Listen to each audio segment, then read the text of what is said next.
compiling of data, the research, and developing new data sets. This is fundamental in order to make progress and to also highlight those areas that require greater prioritization. So mental health is not a unilateral or single struggle. This requires immediate, comprehensive approaches. It's not one person's struggle or one family's or one country's struggle. It is a worldwide challenge that requires collective efforts.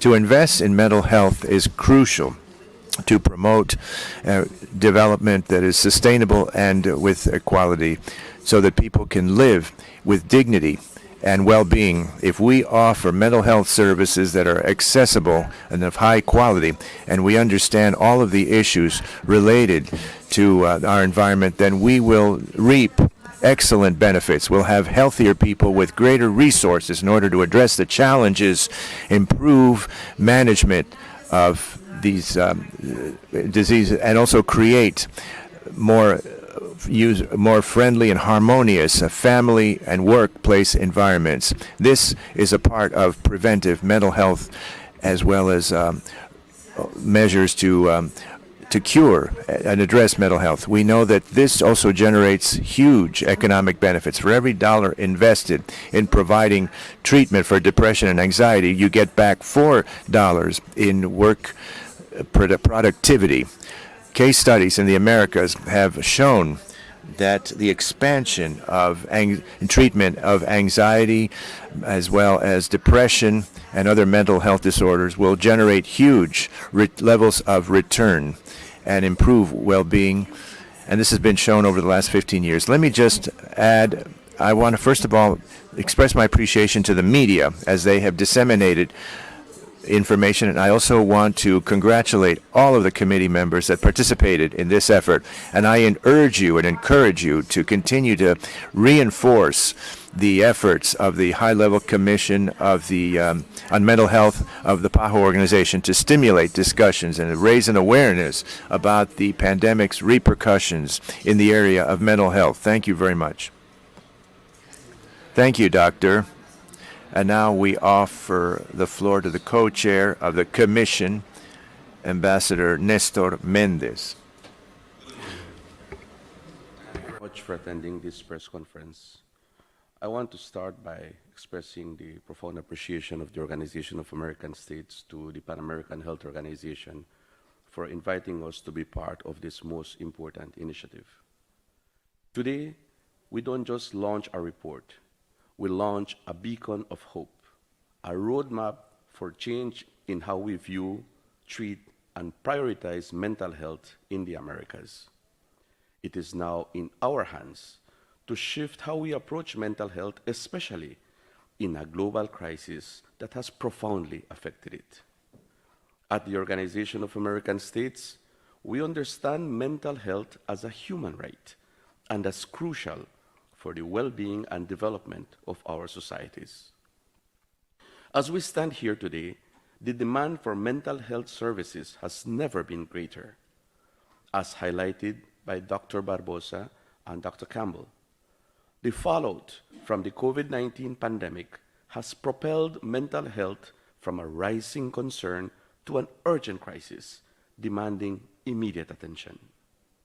In this context, launching this report by the PAHO High-Level Commission on Mental Health and COVID-19 is not just timely, it is indispensable. This document represents a step forward in our collective understanding of the mental health implications of the pandemic, and it provides us with a blueprint for action.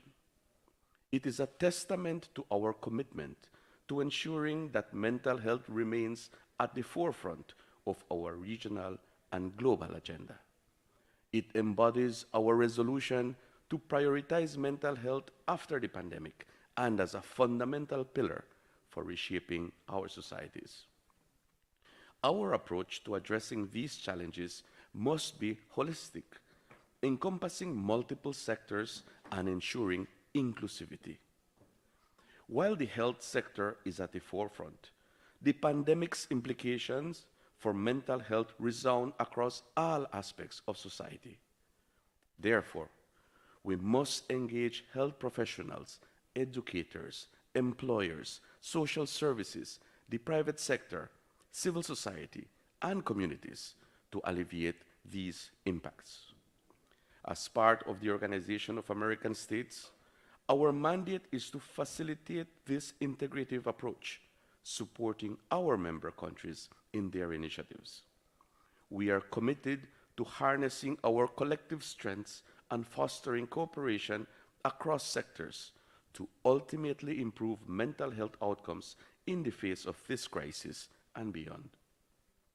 During these challenging times, international solidarity isn't just a virtue, it's an absolute necessity. Cooperation is crucial to overcome the mental health implications of the pandemic, especially for countries with limited resources and capacities. Together, by sharing knowledge, resources, and strategies, we can form a robust defense against the mental health crisis. Once again, I express my gratitude for your attention and reaffirm the unwavering commitment of the Organization of American States to champion mental health and well-being across the Americas, together with PAHO. It is a monumental task, but we must and will undertake it. I urge everyone to take the next step and join our shared efforts to uplift mental health and well-being during and beyond the pandemic. We find ourselves in a moment of crisis, but also a moment of opportunity. So let's seize this opportunity for ourselves and for future generations. Our people deserve it. Thank you. Thank you. Muchas gracias, embajador. Thank you, Mr. Ambassador. Now we go to the questions which we received by email. I will read the question in its original language in English from the Caribbean. Well, one question, two questions. It says, since the arrival of COVID-19, we have been seeing an increase in the number of individuals with mental health problems. Is PAHO doing any study to determine the cause? And two, how is PAHO helping countries that are mostly affected to cope with this phenomenon? I pass the question to the Director of PAHO. Thank you, Steve, for this very important question. Steve, we believe that this increase that was in every country that had surveys, that got data from health services, it was clearly an increase in cases of depression, anxiety, and other mental health issues. Probably this has not one cause, but let's remember that the pandemic was not only a public health event, but the pandemic also had a very important negative impact on economies, on communities, on societies. So probably this is a comprehensive, many causes working together to increase the situation. First, the fear, everybody was, at the beginning of the pandemic, before the vaccines, everybody was seeing members of their families, their work, their neighbors, going to hospitals or even dying from the pandemic. So this brought a lot of uncertainty and anxiety for almost everybody. Second, the economic impact. We had a very important increase in poverty and extreme poverty in our region.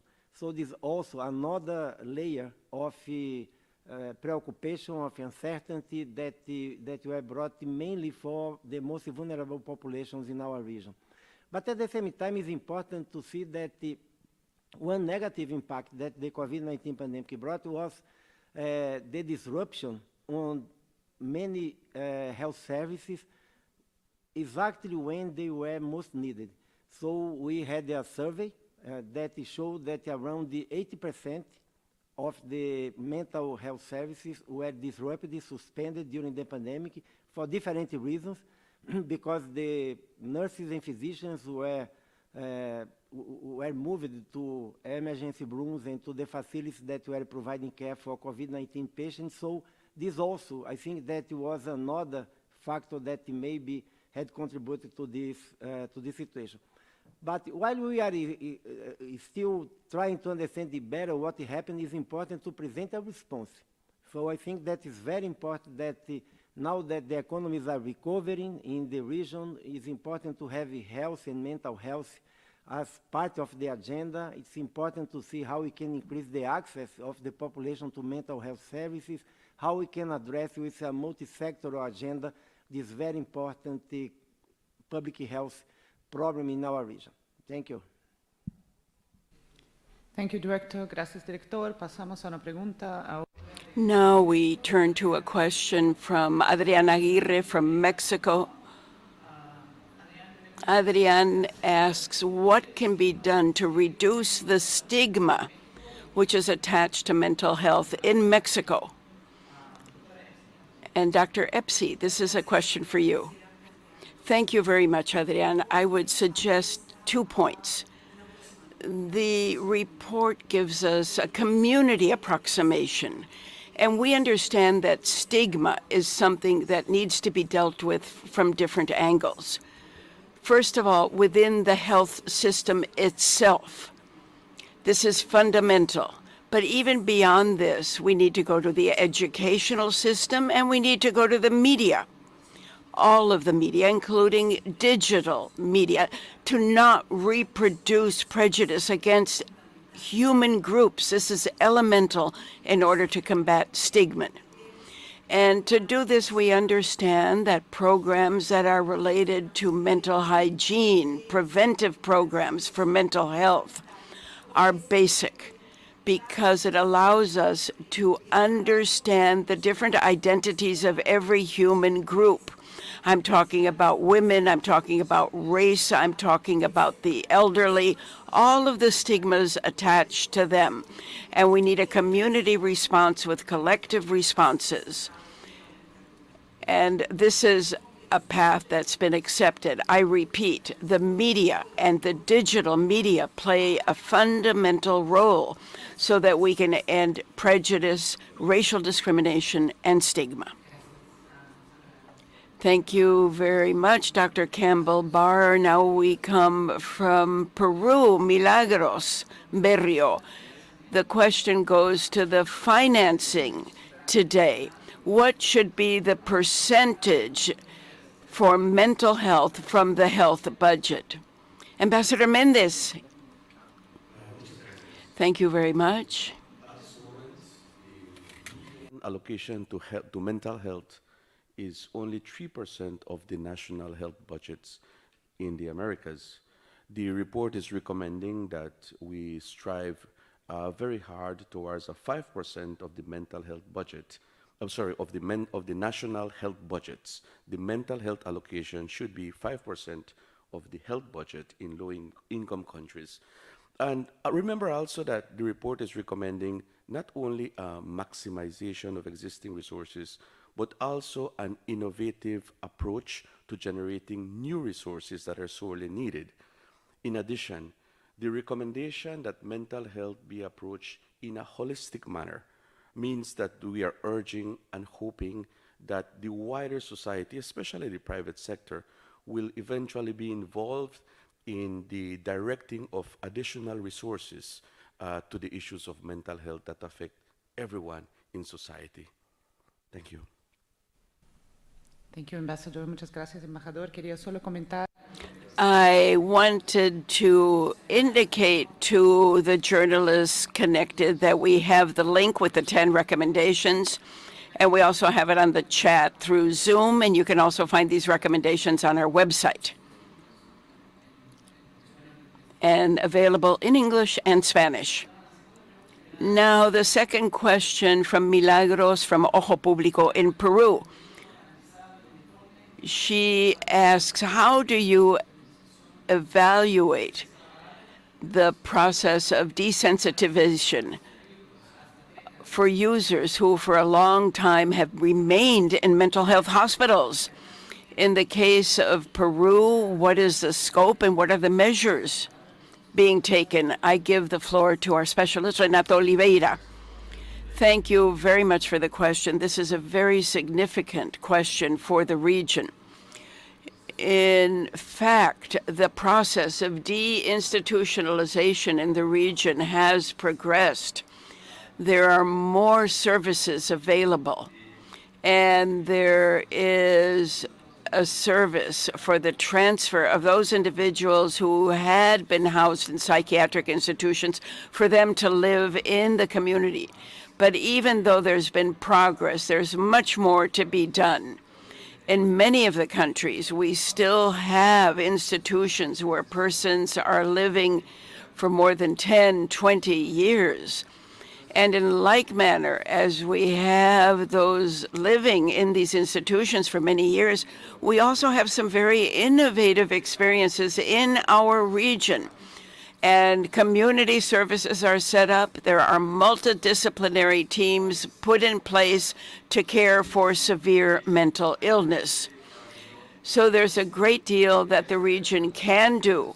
And this is certainly one of the most important priorities in our region, to protect the human rights of persons with severe mental disease, and to do as much as possible and to accelerate processes of disinstitutionalization with an expansion and a strengthening of mental health services within the community. Thank you. From Dr. Olivera, we go from El Comercio in Guayaquil. Elena asks, situations of violence have been exacerbated during the COVID epidemic. What is the impact of social violence on mental health?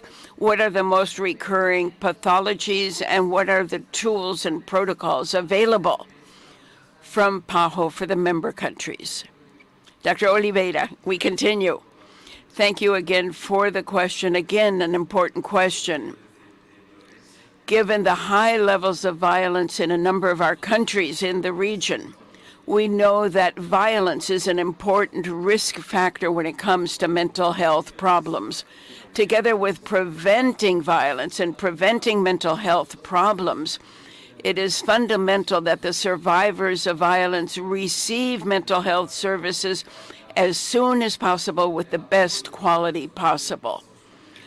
Now, supporting survivals of violence begins in the community, creating environments where mutual assistance can be provided, where we have a community that's been trained to both receive and to assist the victims of violence and not exacerbate any stigmas that may be attached to the survivors of violence. I also emphasize primary care services because the professionals here play a fundamental role in terms of diagnosis of possible mental health problems, and may be able to intervene as soon as possible and offer care for those who may have mental health problems due to events of violence.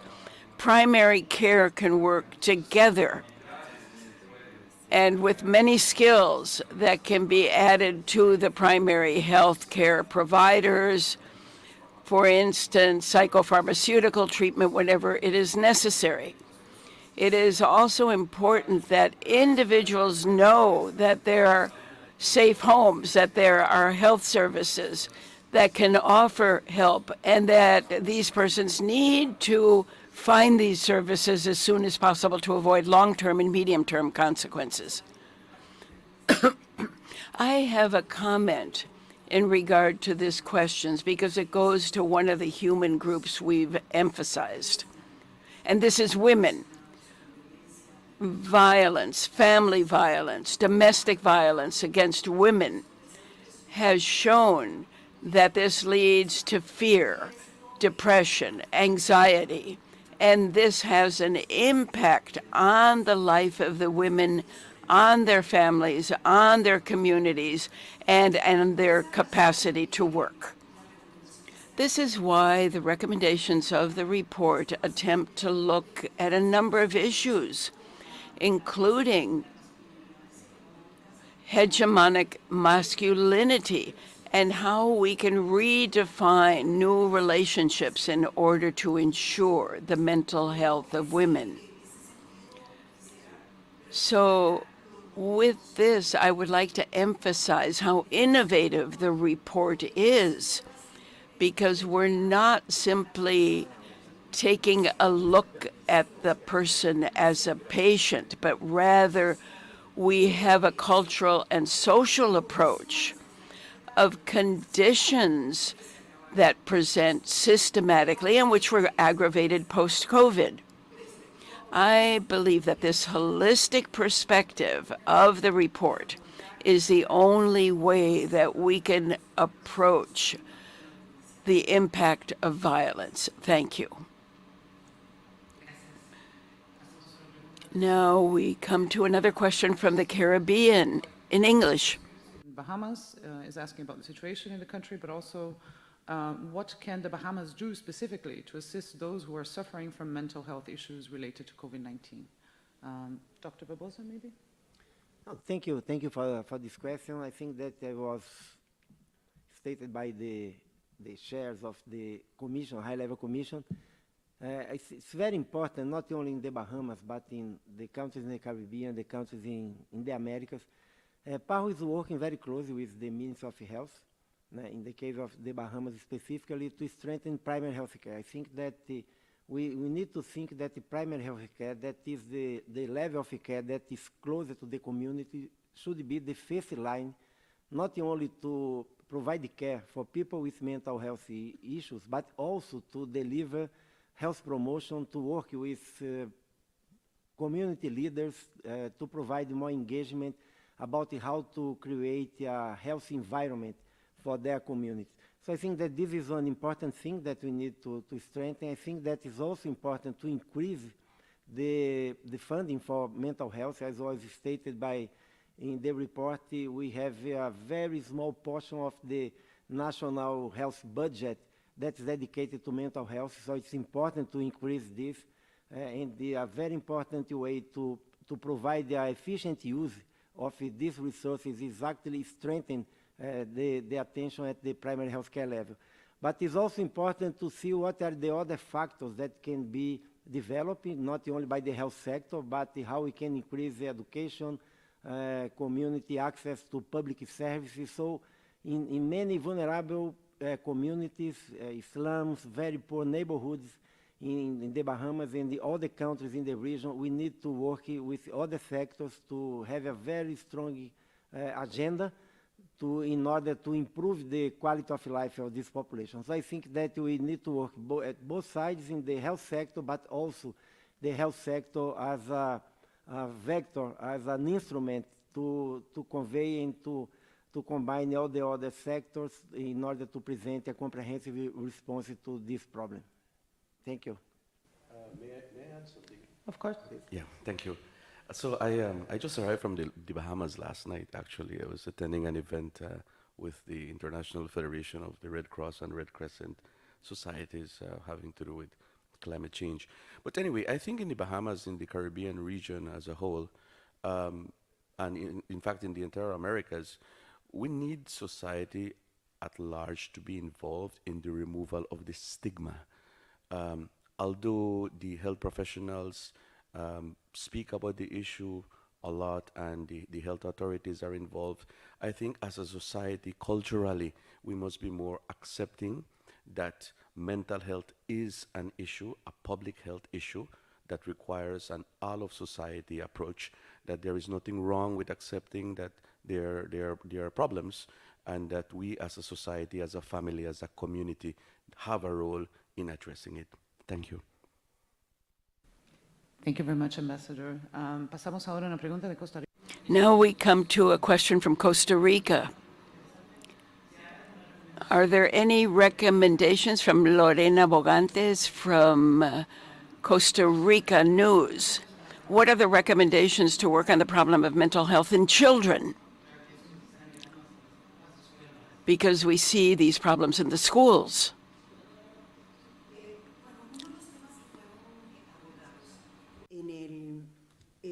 Now, one of the questions looked at in the report, it has to do with recommendation number 7,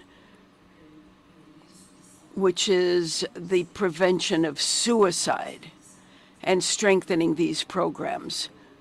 So this is something we saw that was generated with COVID. It was the increase in suicide.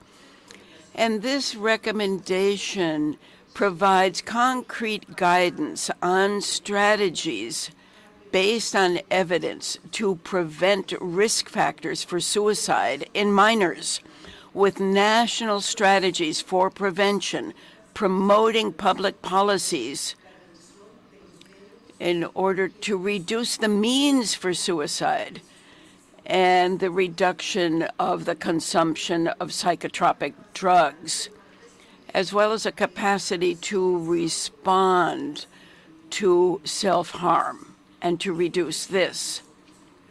And we understand, and here I would like to stress that it is necessary to have specific spaces for care, because mental health problems are community problems. In the case of Costa Rica, there is a strategy that has to do with homes for listening to children who are at risk for suicide. But the community and holistic approach needs to be used to support children and adolescents who are in a situation of greatest vulnerability. I would like to reaffirm what was said by the co-chair. The issue of mental health is a national, community, and international problem. Just as we work with physical health, we need to work with mental health as we work, say, with oral health. We need preventive community actions involving the schools, the educational system, the health system, but we need to involve community organizations to play a central role. Mr. Ambassador, do you have something more to add? The items of discussion was the new realities faced by children today and the pressures they're under, especially coming from issues like social media. And I think that being aware of all of these challenges and finding creative ways to give them strength, to give them reassurance, to be there as a family, as a community, and approaching the whole issue as a support network, as was said by the chair, of the president of the committee. I think that was also an important part of the discussion. That's something that needs to be taken in mind. These things will only exacerbate the issues of bullying online, all of those things that stress our children are real issues and issues that need to be kept in mind as we find creative ways to give them the assurance and the mental health support that our children need. Thank you, Ambassador. Quedamos con el tema del... Now we have a question from Agustina Ramos from Argentina. How do you explain that the region of the Americas is the only one where suicide rates have gone up? And what are the differences among countries in the region? Mr. Director. Thank you for the question. Suicide is a very complex problem, which we have debated for many years within the perspective of public health, how to look at its multiple dimensions, how to provide proposals which in one way or another can diminish the situation. Now, unquestionably, there are specific situations in some of the countries of the region.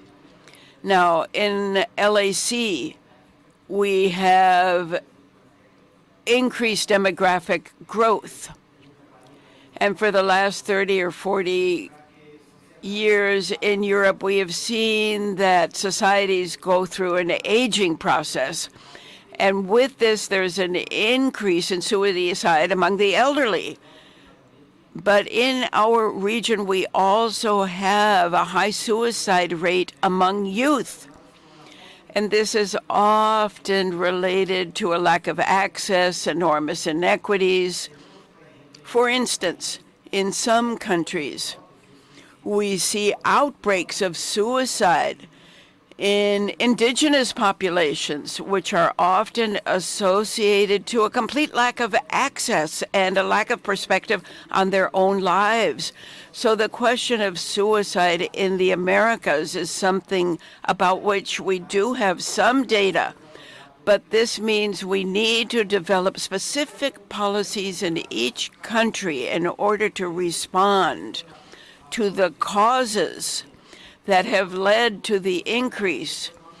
We need societies that can better care for the elderly, especially those suffering from depression or some unidentified problem. They need adequate care. And the community itself can provide a social safety net. And it allows us to look at how the youth in many societies are losing hope and not having access to opportunities. And this often leads to the use and abuse of drugs, which increases the problem. It's a complex problem with multiple variables, and it means that our response must go to the more immediate causes, but we need to provide the synergy to avoid an increase in the problem in our region. Thank you. Now we have a question from Ana Lucia Ola from Prensa Libre Guatemala. What is the situation of mental health in the country? And also, what is the mental status of health professionals? Dr. Oliveira. Thank you very much. Thank you for the question, a very important question. We know that all of the countries can do something to improve the mental health of their people. The countries need to create more mental health services in order to increase treatment for mental health. As Dr. Barbosa said, it's important to work on suicide prevention. Regional rates have gone up. In some countries, we've seen an increase as well. But together with another phenomenon, we see suicide. We see that mortality in suicide is much higher among men. But when we look at the data in the region, we see that there's also been an increase in the suicide rate of women. So we need to analyze the situation and look at strategic areas in order to reduce this increase. Another important priority is to move ahead with the protection of human rights for those with mental health problems. These are priorities. There are no specific countries with specific priorities. All countries need to improve these fundamental areas to improve the mental health in the region, and I believe that the recommendations in the report give us a roadmap as to the areas where we can move forward and where we can use opportunities we have today to improve the mental health of our people. Thank you. Very quickly, a couple of issues. Recommendation number 5 refers to promoting and protection mental health throughout life, throughout the life cycle. And what this means is that the states themselves need to have a better diagnosis, a better photograph of mental health post-COVID. And we say prevent, promote, and protect. We're also talking about the public servants who work within the health system. This is something we reviewed, and we looked at the type of support that needs to be given to mental health workers. And lastly, we have a question related to the impact of intergenerational trauma, for instance, systemic racism among the indigenous and Afro-descendant population. We see different countries that need to incorporate these issues when they approach the human rights of those who are suffering from chronic mental disease. But we also need to protect the human rights of those who, for historical or cultural reasons, face structural violence. Thank you. Thank you, Chairman. We're coming to the close of this session, and we have one final question for the Chair, Co-Chairman, and the Director of PAHO. This is from Manuelino, Eje Central, Mexico. For years, we've heard about the importance of mental health. Nonetheless, the governments in the region have not increased their budgets for mental health. Why is it different today? Dr. Epsi, please. First of all, I would say that today is different because there's much more of a collective demand, much more of a social recognition of the fact that mental health is not only of importance to those who suffer chronically. The environment has changed. There's been an impact on public health, given the fact that mental health has been ignored. There's much greater pressure regarding the consequences of anxiety and depression. So we believe that with the data we have today, there will be much greater interest in terms of working on mental health, because this will also prevent other diseases, which we have seen as chronic. And thirdly, there's a much greater community commitment. Many human groups, and here again I refer to 3 women, for instance, are much more aware in regard to the situations that lead them to mental health problems. Now, the Afro-descendant population has shown how structural racism affects their mental health intergenerationally. And the indigenous peoples are now analyzing internally. I suggest that today we have reached a new phase.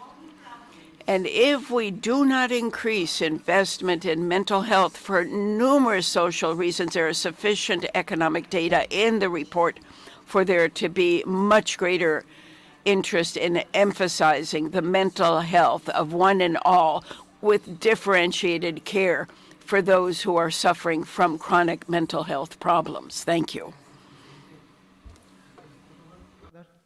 Thank you, Chair. Ambassador.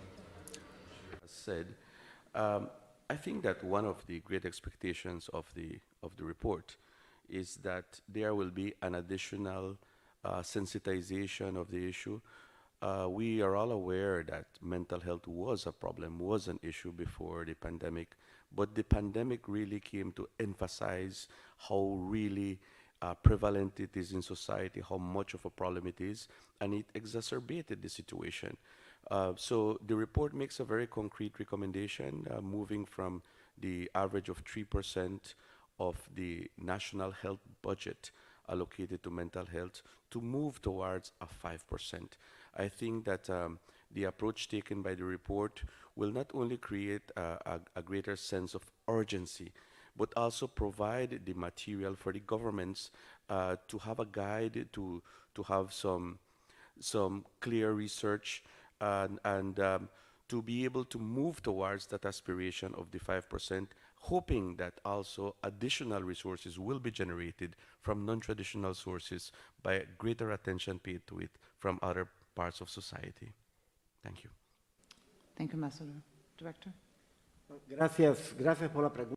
Thank you very much for that question. I couldn't agree more with what was discussed by the high-level commission chair and co-chair.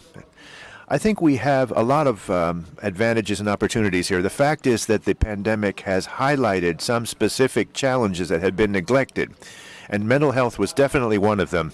I think the prevalence with mental health issues is very high among our societies, and when we address the prevalence of mental health issues with the supply of services, as well as the preparations in terms of mental health facilities, primary health care, the budget that is being devoted or was being devoted to mental health, it's clear that all of these things need to change. I totally agree that we see much more visibility in mental health than before the pandemic. Before the pandemic, mental health was neglected. It really wasn't at the center of the debate. Now it is. And we have to leverage that greater visibility in order to submit specific proposals.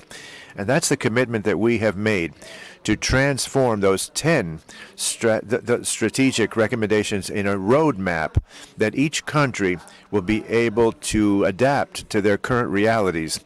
And specific initiatives undertaken by ministries of health is taking place in the region. But with I believe that this high-level report can provide even more support that can help accelerate the measures and can do this in a reasonable time frame, creating a totally different mental health structure that is being offered to their communities.